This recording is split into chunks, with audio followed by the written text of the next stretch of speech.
La espera terminó y el escenario no podría ser más dramático y emocionante para el fanático de la velocidad. Por un lado, tenemos a un sudamericano asumiendo finalmente el protagonismo que merece, corriendo en casa e iniciando una nueva era en su carrera tras años de espera. Del otro lado del mundo, la Fórmula 1 vive una de esas definiciones de título que entran en la historia, con una recuperación impensable y dudas cruciales sobre el rendimiento de los autos. Hoy vamos a sumergirnos en el debut soñado de Felipe Drugovich en la Fórmula E en San Pablo y, por supuesto, disecar el clima tenso en Abu Dhabi, donde Max Verstappen intenta un milagro contra Lando Norris. La tensión está en el aire, los motores están calientes y tenemos que hablar de todo esto ahora. Comenzamos hablando de un momento que la afición latina esperaba con mucha ansiedad. El brasileño Felipe Drugovich está finalmente listo para vivir lo que él mismo llama el momento de sus sueños. Después de mucha expectativa, regresa al escenario mundial este sábado para la apertura de la temporada de la Fórmula E, y el escenario no podría ser mejor, el E-Prix de San Pablo. Para quienes siguieron la saga de Felipe, saben que no fue un camino fácil. Fueron 3 temporadas en la banca de Aston Martin en la Fórmula 1, observando, aprendiendo, pero sin la chance real de competir domingo tras domingo. Ahora, esa espera terminó. Drugovich rompió los lazos con el equipo de F1 para unirse a Andretti en la categoría totalmente eléctrica, y la decisión parece haber sido tomada en el momento justo. El campeón de la Fórmula 2 de 2022 ya había coqueteado con la Fórmula E antes. Hizo pruebas de novatos, tuvo 2 apariciones reemplazando pilotos la temporada pasada en Berlín, pero ahora es diferente. Ahora es un piloto titular, con la responsabilidad y la oportunidad de construir un legado. Y la ironía del destino, o tal vez la suerte, colocó su debut justamente ante su gente. Él pilotó recientemente una demostración del nuevo auto Gen 3 Evo, pero la acción real sucede hoy. El propio Drugovich admite que, idealmente, le gustaría llegar a esta carrera en casa con un poco más de experiencia en el auto, pero la gratitud por comenzar esta jornada en Sudamérica habla más fuerte. Dijo que la palabra clave para el fin de semana es felicidad. Es el placer de conducir para su gente, algo que soñaba y que nunca había podido hacer en otra categoría internacional de este nivel.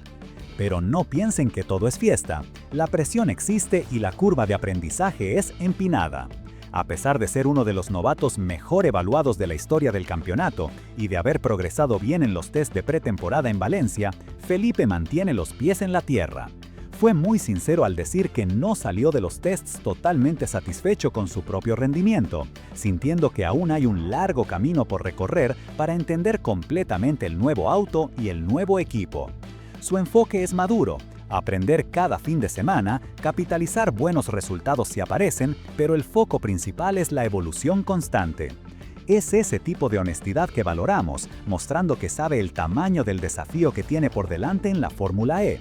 Mientras tanto, del otro lado del océano, la Fórmula 1 se prepara para coronar a su campeón, y la narrativa en torno a Max Verstappen ganó contornos de algo fuera de lo normal.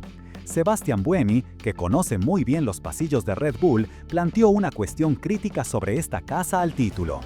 Verstappen busca unirse a Michael Schumacher con 5 títulos consecutivos, pero la situación es delicada. Llega a Abu Dhabi 12 puntos detrás de Lando Norris. Parece poco, pero cuando recordamos que llegó a estar 104 puntos atrás después del GP de Holanda, entendemos el tamaño de esta recuperación. Es una vuelta de tuerca impresionante. Buemi fue directo al grano. Para que el holandés se lleve el título, necesita que Norris termine fuera del podio y él ganar la carrera. En la normalidad, el título es de Norris para perder. Pero ahí entra el factor Verstappen. Buemi calificó a Max como no normal, en el sentido de ser un piloto excepcional con el que la esperanza nunca muere hasta la bandera a cuadros. La cuestión técnica, sin embargo, es el gran signo de interrogación. McLaren se ha mostrado muy fuerte, especialmente con neumáticos blandos, donde Red Bull no pudo seguir el ritmo en Qatar.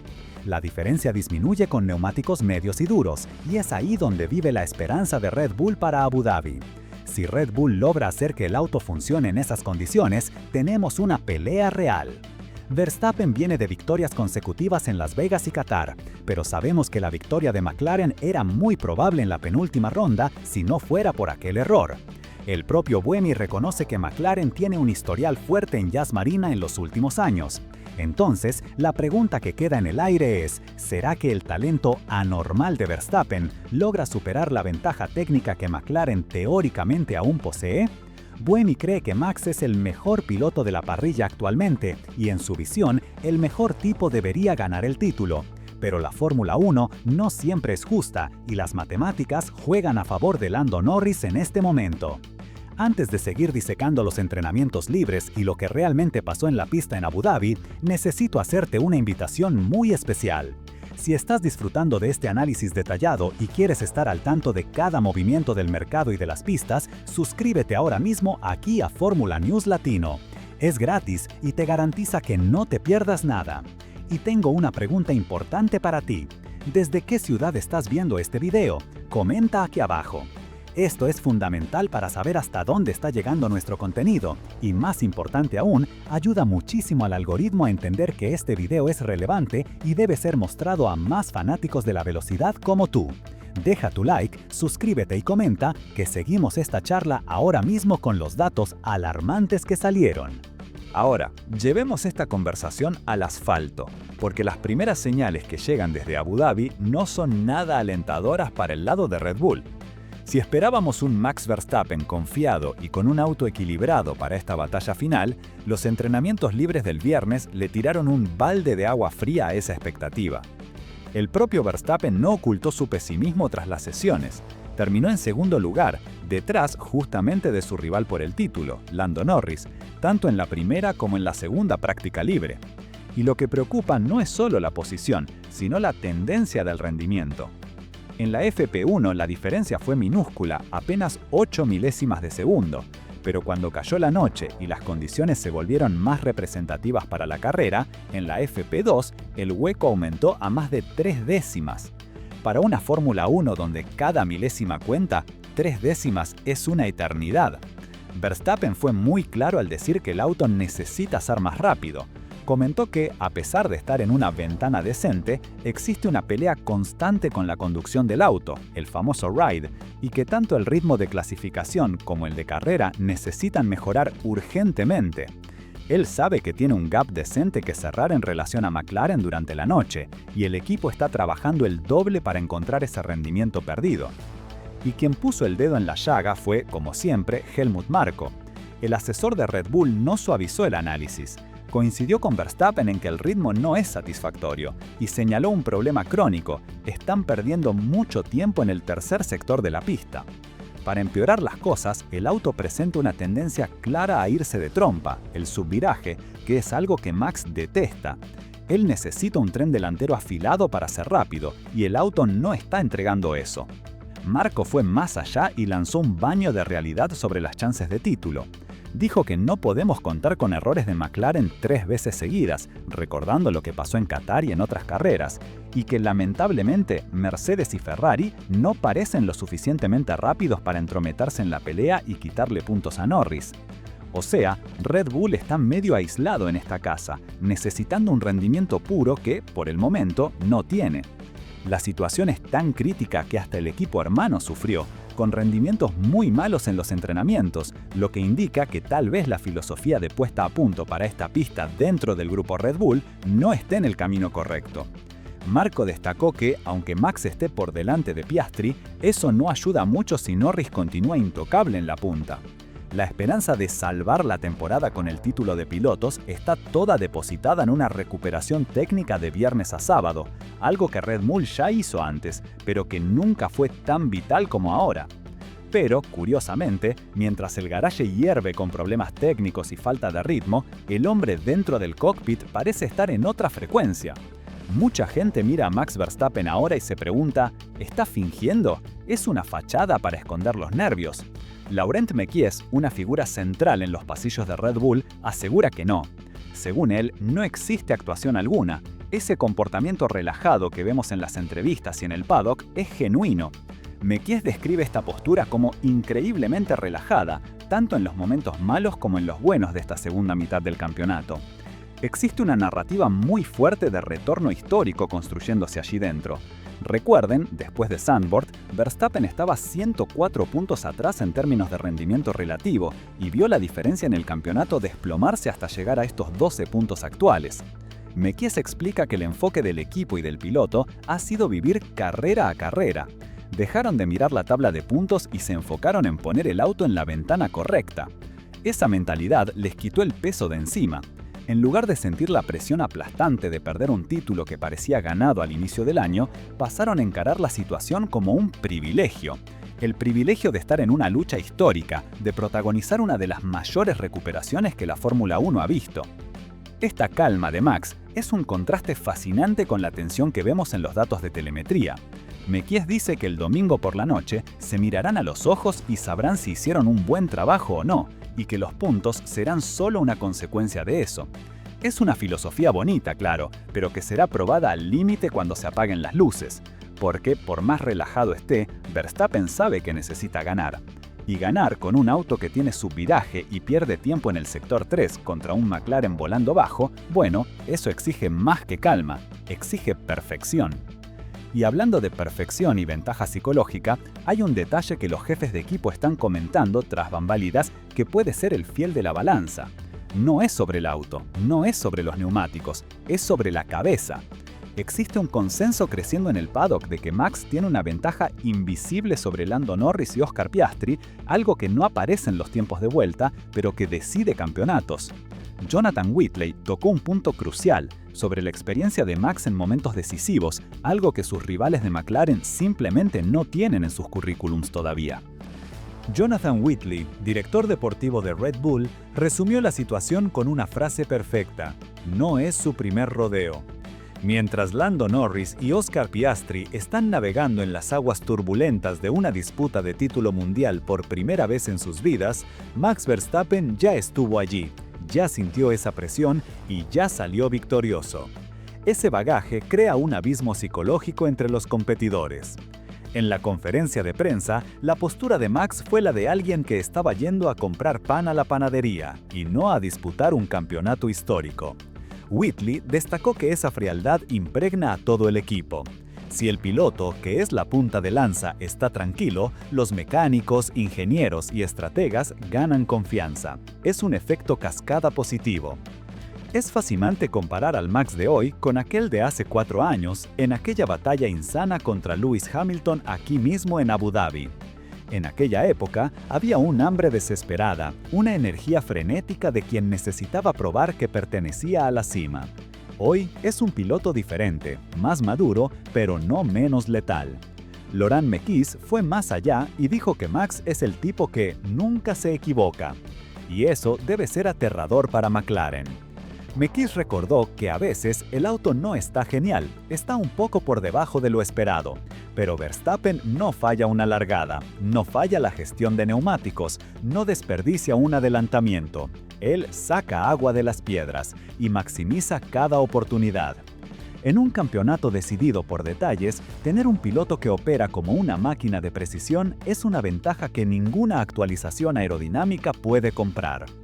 Pero, como a la Fórmula 1 le encanta un guión dramático, surgió un elemento sorpresa que puede neutralizar toda la velocidad de McLaren y complicar la vida de Lando Norris. Estamos hablando del regreso de la peor pesadilla del británico, el graining o granulado en los neumáticos delanteros. Para quien no está familiarizado, el graining es cuando la goma del neumático se desprende y se pega de vuelta en la superficie, creando una textura irregular que reduce drásticamente la adherencia. ¿Y adivinen qué? Los análisis del viernes mostraron que el neumático delantero derecho está sufriendo mucho con esto en Yas Marina. Esto encendió una alerta roja gigante en el garaje de McLaren. Lando Norris tiene un historial complicado con este problema. Él mismo ya dijo que odia cuando la parte delantera del auto no responde, llamando a esto su peor pesadilla después de la carrera en China. Su estilo de conducción sufre cuando el graining limita la parte frontal del auto, generando el temido subviraje. ¿Y por qué está pasando esto ahora, en una pista donde Pirelli trajo neumáticos más robustos para 2025? La culpa es de una combinación traicionera. El nivel de adherencia de la pista está bajísimo este año, mucho peor que en Qatar, y hubo un reasfaltado en tramos cruciales, entre las curvas 1 y 4 y en la salida de la curva 6. El nuevo asfalto es agresivo y está lastimando los neumáticos delanteros, especialmente en las curvas de alta velocidad. Esto cambia toda la dinámica de la carrera. Lo que parecía ser una estrategia tranquila de una parada puede transformarse en una pesadilla táctica de 2 paradas. Y aquí la cosa se pone interesante. Autos más rápidos y con más carga aerodinámica, como el McLaren, tienden a estresar más los neumáticos y generar más graining, o sea, la propia ventaja de rendimiento del MCL39 puede ser su talón de Aquiles aquí. Red Bull, claro, también está preocupada. Gianpiero Lambiase admitió que la degradación está más alta de lo previsto y que la vulnerabilidad de los neumáticos fue una sorpresa. Pero Red Bull históricamente lidia mejor con limitaciones delanteras que McLaren. Simone Reurra, ingeniero jefe de Pirelli, tiró el anzuelo. Red Bull puede usar esto para forzar el error de McLaren. Si Max logra gestionar mejor ese desgaste inicial, puede inventar una estrategia agresiva de 2 paradas para poner presión y romper la estrategia de McLaren. El equipo de Woking ya mostró fragilidad en decisiones rápidas bajo presión, lo vimos en Qatar. Ahora, imaginen tener que decidir entre mantener la posición en pista con neumáticos granulados o parar y caer en el tráfico. Todo esto mientras el título mundial está en juego. Es el escenario perfecto para el caos, y es en el caos donde la experiencia de Red Bull suele prevalecer. La duda que flota en el aire ahora, y que solo vamos a descubrir cuando los autos se alinean en la grilla, es si la pista se va a engomar lo suficiente para disminuir este problema, o si tendremos una guerra de supervivencia de los neumáticos. Si se vuelve una batalla de gestión, la ventaja de velocidad pura de McLaren disminuye, y la habilidad del piloto de sentir el neumático pasa a ser decisiva. Y en eso, volvemos al punto anterior. Max es maestro. Pero McLaren tiene una carta más bajo la manga, o mejor dicho, un problema nuclear que resolver internamente, la cuestión de las órdenes de equipo. Martin Brundle, ex piloto y comentarista, soltó la lengua y alertó a McLaren sobre un riesgo gigante que están corriendo. Si pierden este título por no haber cambiado las posiciones de los autos cuando podían, el clima en Woking se volverá insostenible. La cuestión de las órdenes de equipo en McLaren es el elefante en la habitación que nadie quiere mirar, pero que puede definir el destino de este campeonato. Martin Brundle usó un término muy fuerte, pero que resume perfectamente el riesgo que corre el equipo: lluvia radiactiva o consecuencias nucleares. Si Lando Norris pierde este título ante Max Verstappen por un margen pequeño, justamente los puntos que el equipo dejó de sumar por no invertir posiciones durante la temporada, o peor, por no invertir posiciones aquí en Abu Dhabi, el clima en Woking se va a poner insostenible. Brundle alertó que McLaren estará condenada si lo hace y condenada si no lo hace, pero que entre el desgaste de una orden de equipo y la pérdida de un título mundial de pilotos, la elección debería ser obvia. Piensen conmigo. McLaren invierte millones por año, emplea a 1000 personas en la fábrica y ya aseguró el Mundial de Constructores. Pero la cereza del pastel, lo que realmente queda en la memoria del fanático y entra en la leyenda del deporte, es el título de pilotos. Zak Brown dijo que haría lo que fuera necesario para ganar, llamando locura a no usar órdenes de equipo en una final así. Pero sabemos que en la práctica la teoría es otra. Durante toda la temporada vimos a McLaren dudar. Las reglas papaya los dejaron correr libremente en momentos críticos, como en Italia, donde Piastri atacó a Norris, o en los errores estratégicos en Silverstone. La filosofía de dejarlos correr es linda para el espectáculo, pero puede ser fatal para la tabla de puntos. La situación hipotética que Brundle plantea es de terror. Imaginen a Max ganando la carrera, Oscar Piastri en segundo y Lando Norris en cuarto. En ese escenario, el título se escaparía. ¿Tendría McLaren el coraje de pedirle a Piastri, que es un piloto frío y determinado, renunciar a un podio o incluso a una victoria para salvar el campeonato de su compañero? Y más importante, ¿obedecería Piastri? El australiano fue cuestionado sobre esto y su respuesta fue enigmática. Hasta que sepa qué se espera de mí, no tengo una respuesta. O sea, ni ellos conversaron abiertamente sobre todos los escenarios todavía. Esto muestra que la tensión interna es real. Del otro lado, Norris mantiene la postura de buen chico, diciendo que no va a pedir el cambio de posiciones porque no le parece justo, pero admite que haría eso por Oscar si la situación fuera inversa. Es una nobleza que puede costar caro. Como dijimos antes, vive por las reglas papaya, muere por las reglas papaya. Si Max gana este campeonato, no será solo por su talento o por la recuperación de Red Bull, sino también porque McLaren, en su búsqueda de justicia e igualdad interna, tal vez haya olvidado que la Fórmula 1 es, ante todo, un deporte cruel donde el resultado final es lo que importa. Norris ya aceptó que, si pierde, la vida continúa y el mérito será todo de Max. Pero, ¿será que el equipo, los inversores y los fanáticos van a aceptar eso tan fácilmente? Estamos ante un fin de semana que parece guión de película. Tenemos a un latino debutando en casa en la Fórmula E, buscando su lugar bajo el sol. Tenemos a un 4 veces campeón mundial buscando el 5º título consecutivo con un auto que no es el más rápido, luchando contra la física y los neumáticos. Y tenemos a un desafiante talentoso, con el mejor auto de la parrilla, pero perseguido por fantasmas estratégicos y por la presión de ganar por primera vez. La única certeza que tenemos es que cuando caiga la bandera a cuadros en Yas Marina, la historia habrá sido escrita ante nuestros ojos. Puede ser la consagración de la anormalidad genial de Verstappen o la coronación de la consistencia veloz de Norris. No importa el resultado, ha sido un privilegio acompañar esta temporada con ustedes. Y para que sigamos analizando cada detalle de lo que se viene en 2026, con todos los cambios de pilotos y equipos, necesito que formes parte de nuestra comunidad. Suscríbete ahora mismo a Fórmula News Latino, activa la campanita y deja tu like. No te cuesta nada y le muestra a YouTube que quieres más contenido de calidad sobre Fórmula 1 en tu idioma. Este canal crece gracias a ustedes, los verdaderos fanáticos. Si te gusta nuestro trabajo, la mejor forma de apoyarnos es compartiendo este video con ese amigo que también ama las carreras. En la pantalla final te voy a dejar 2 videos más que estoy seguro que te van a gustar. Un análisis profundo sobre el futuro de los novatos y otro sobre las nuevas reglas para el año que viene. Un gran abrazo, muchas gracias por la audiencia y nos vemos en el próximo video.